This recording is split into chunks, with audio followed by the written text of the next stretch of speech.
आज हम लोग हिस्ट्री का एक नया टॉपिक सनातन धर्म से वैदिक काल करने जा रहे हैं। वैदिक काल किसे कहते हैं, क्या करते हैं, क्यों इसको वैदिक काल कहते हैं, इसके बारे में जानकारी लेंगे। और वैदिक काल से जितने भी संबंधित प्रश्न हमारे एग्जाम में पूछे जाने वाले हैं, बीपीएससी के द्वारा जो प्रधान शिक्षक का जो परीक्षा होने वाला है, या बीपीएससी के द्वारा परमानेंट शिक्षक का जो बहाली होने वाला है, उसको नज़र में देखते हुए सामान्य ज्ञान का टॉपिक करवाया जा रहा है मेरे द्वारा। डेली वीडियो अपलोड किया जाता है। आप अगर इस चैनल से वाकिफ़ नहीं हो तो इस चैनल को सब्सक्राइब कर लें, नोटिफिकेशन के लिए बेल बटन दबा लें, ताकि कोई भी वीडियो अपलोड हो तो आपके पास सबसे पहले पहुंच जाए। तो चलिए आज का जो टॉपिक है वैदिक काल, इसके बारे में कुछ पढ़ते हैं। कहीं से भी मेरा कंटेंट है तो परीक्षा के दृष्टिकोण को देखते हुए किया गया है तैयार। पेड बैचेज में पीडीएफ के साथ साथ सारा set practice, video class detail में सारा करवाया जा रहा है। पेड बैच मेरे द्वारा लॉन्च हो गया है, बहुत सारे लोग उसमें जुड़ भी गए हैं और वो बैच 25 अप्रैल से स्टार्ट हो जा रहा है। अभी सिलेबस नहीं जारी किया गया है बीपीएससी के द्वारा परमानेंट टीचर का, बट जो संभावित एक्सपेक्टेड सिलेबस हम लोग लगा पाए हैं अनुभव के आधार पे, उसके आधार पे तैयारी जारी कर दिया गया है। चलिए आज हम लोग देखते हैं वैदिक काल के बारे में, इससे किस प्रकार के क्वेश्चन बनेंगे उस पर भी बात करेंगे। पहले जानकारी ले लीजिए। वैदिक शब्द वेद से बना है, जिसका अर्थ होता है ज्ञान। वेद विद धातु से बना हुआ है। विद का मतलब होता है नॉलेज, VID विद का मतलब क्या होता है, नॉलेज। ठीक है ना, समझ गए। एक क्वेश्चन पूछता है कि वेद का अर्थ क्या है, तो ज्ञान है। वेद किस शब्द से लिया गया है, बना है, तो विद धातु से। वेद किस धातु से बना है, तो विद धातु से। ये क्वेश्चन बहुत बार पूछा है बीपीएससी के द्वारा। नेक्स्ट चलते हैं। भारत में सिंधु संस्कृति के पश्चात जिस नवीन सभ्यता का विकास हुआ उसे वैदिक सभ्यता या आर्य सभ्यता के नाम से जाना जाता है। इसी काल में लोहे का सबसे पहले उपयोग बिहार में हुआ था, इसलिए इस काल को लौह काल भी या आयरन एज भी कहा जाता है। ठीक है ना। नेक्स्ट, आर्य शब्द भाषा सूचक है, जिसका अर्थ होता है श्रेष्ठ या कुलीन, नोबेल पर्सन। आर्य का मतलब क्या होता है, नोबेल पर्सन। ये भी क्वेश्चन रिपीटेड है, एग्जाम में कई बार पूछ लिए गए हैं। क्लासिकीय संस्कृति में आर्य शब्द का अर्थ होता है उत्तम व्यक्ति। आर्यों का इतिहास मुख्यतः वेदों से ज्ञात होता है। समानतः वैदिक साहित्य की रचना का श्रेय आर्यों को दिया गया है। आर्यों के मूल निवास स्थान के लेकर मतभेद है। प्रमुख इतिहासकारों ने इस पर अलग अलग विचार दिए हैं। कौन कौन इतिहासकार क्या बोले थे कि आर्यों का मुख्य निवास कहाँ था, उससे जो मुख्य क्वेश्चन बन सकते हैं उसके बारे में देखते हैं। चलिए देखिए, इसमें से आपको मैक्स मूलर वाला याद रखना है कि मैक्स मूलर बोले थे कि आर्यों का मूल निवास मध्य एशिया था। स्वामी दयानंद सरस्वती बोले थे कि तिब्बत था। बाल गंगाधर तिलक बोले थे कि उत्तरी ध्रुव आर्यों का मूल निवास था। यही तीन आपको याद रखना है। मैक्स मूलर वाला ही ज़्यादा पूछा करता है। नेक्स्ट, ऋग वैदिक काल की जो नदियां हैं उसका वर्तमान नाम कुछ और है और प्राचीन नाम कुछ और था, जो वेदों में प्रचलित नाम था। उससे रिलेटेड क्वेश्चन भी पूछ लेते हैं। जैसे अभी जो नदी हमारे झेलम है उसका नाम कौन सा था, तो झेलम नदी का नाम वितस्ता था। रावी नदी का नाम परुशनी। अब ऐसे पूछता है कि वैदिक काल में परुशनी नदी को वर्तमान में किस नाम से जाना जाता है, तो परुशनी नदी को रावी नदी के नाम से जाता है। बिपाशा, ब्यास, अस्किनी, चेनाब, ये 4 गो नदी है जो फेमस है। ठीक है ना, चलिए आगे करते हैं। वैदिक साहित्य में ऋग्वेद प्राचीनतम ग्रंथ है। वेद के बारे में अच्छे से पढ़ेंगे। चलिए, ये पीडीएफ आपको पेडेड बैच में मिल जाएगा। पीडीएफ मेरे द्वारा ही नोट्स से, बुक से बहुत सारे कंटेंट को एक जगह कंपाइल करके बनाया गया है।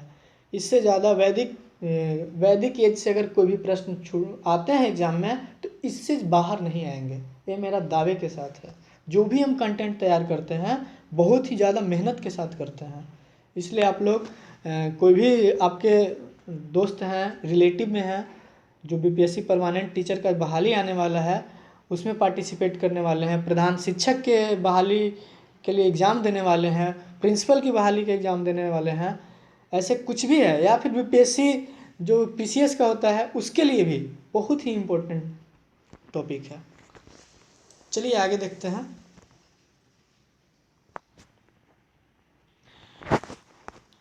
कुछ टॉपिक फर्स्ट पेज से आते हैं।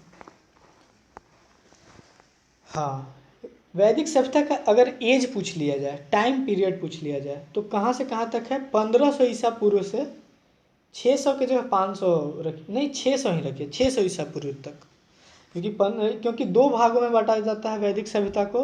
पहला ऋग वैदिक काल जो 1500 से 500 ईसा पूर्व तक माना जाता है, और दूसरा उत्तर वैदिक काल जो 1100 ईसा पूर्व से 500 ईसा पूर्व तक माना जाता है।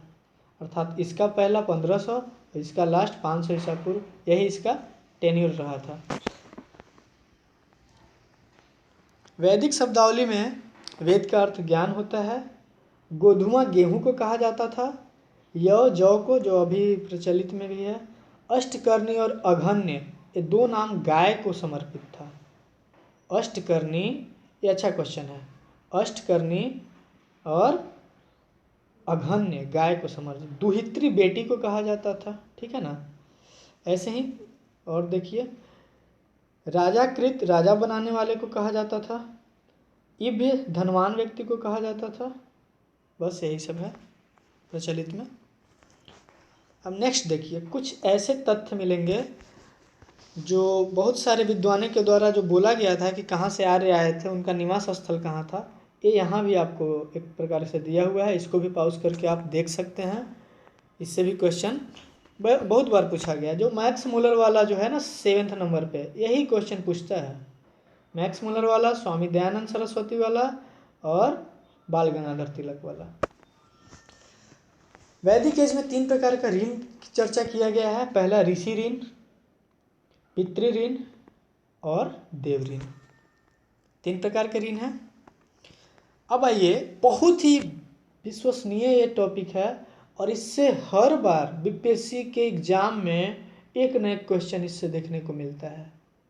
यही रचना से, किसके कौन रचनाकार हैं, तो इसको हम लोग गौर से करेंगे। चलिए थोड़ा कलर को चेंज कर लेते हैं। न्याय दर्शन के रचनाकार कौन थे? गौतम ऋषि। न्याय दर्शन पुनर्जन्म की अवधारणा पर मान्य था। मोक्ष के लिए ज्ञान आवश्यक है, ऐसे कि न्याय दर्शन में व्याख्या किया गया है। आप लोग पूरा पढ़ लीजिएगा, जो जो टॉपिक मेन है उसके बारे में हम चर्चा कर रहे हैं।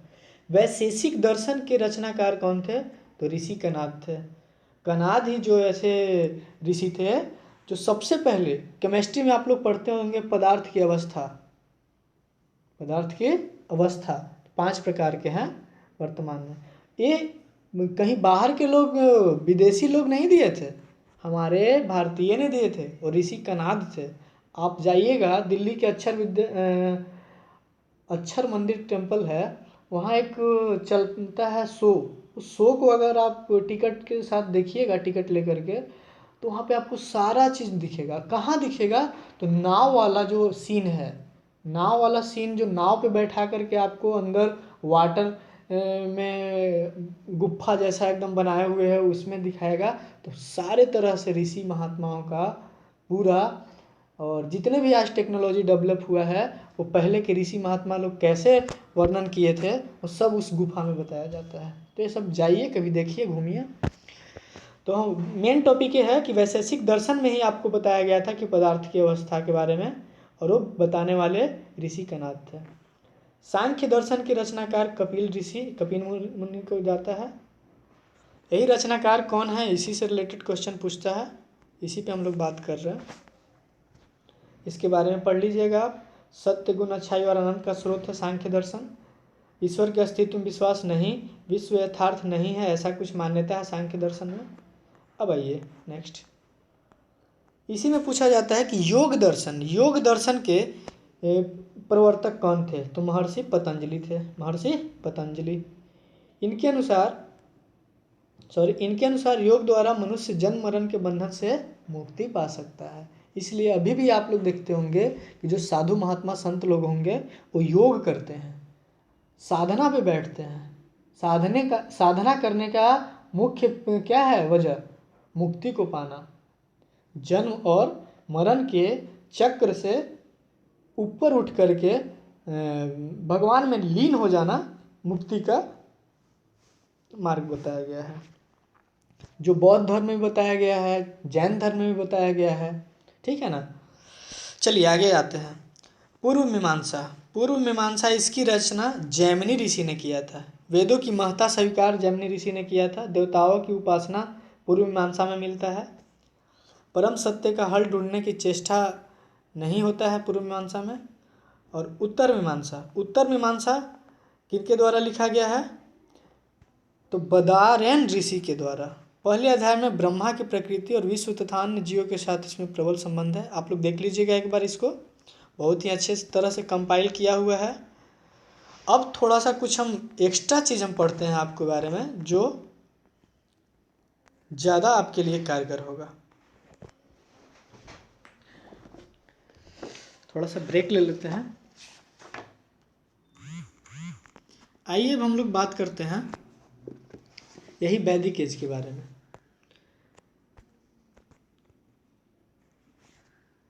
इसके लिए हमको थोड़ा सा आपको पीडीएफ बताना पड़ेगा।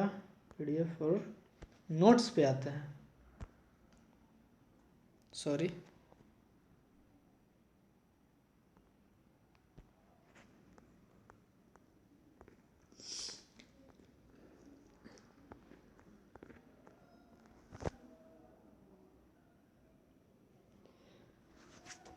हाँ, अब हम लोग बात करेंगे,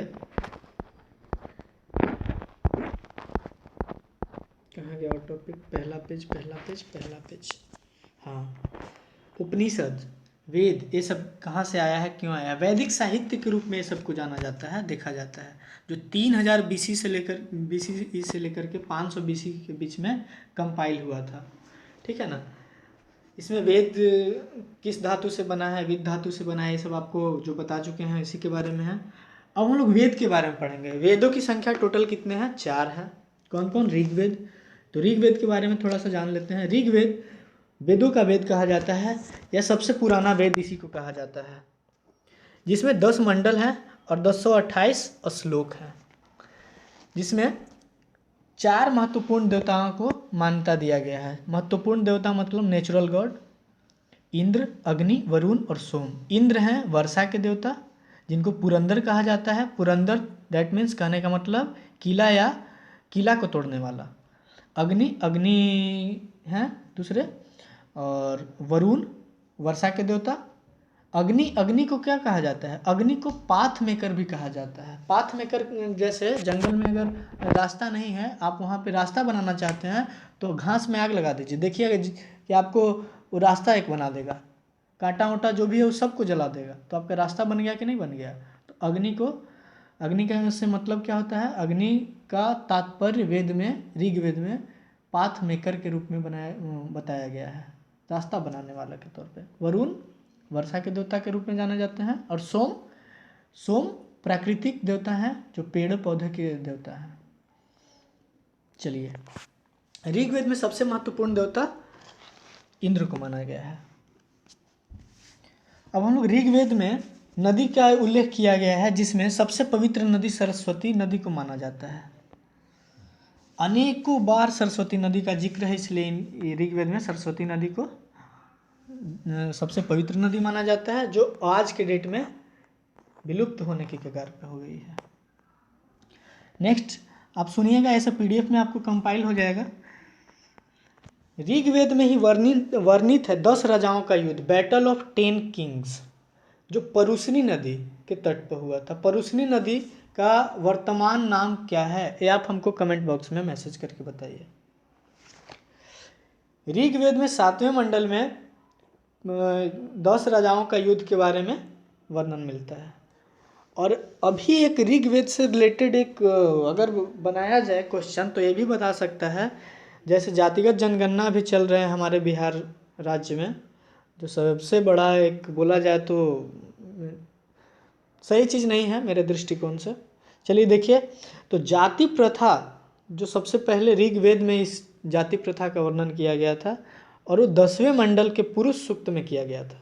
तो जाति प्रथा का सबसे पहले वर्णन वेद से मिलता है और वो वेद में ऋग्वेद से मिलता है जो सबसे प्राचीन वेद है, बहुत ही महत्वपूर्ण वेद है। नेक्स्ट वेद हम साम वेद दूसरे नंबर पे करेंगे। साम वेद जो कलेक्शन ऑफ साम है। साम का मतलब होता है संध्या के समय के जो गीतों का वर्णन होता है। संध्या में आप लोग गीत जो सुनते होंगे वही है।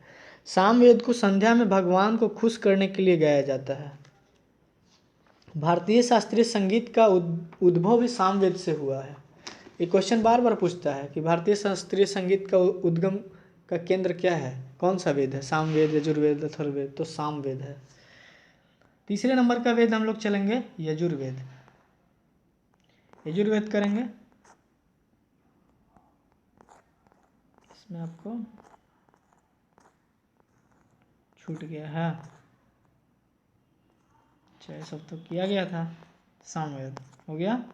अच्छा, यजुर्वेद वाला कंपाइलेशन छूट गया है।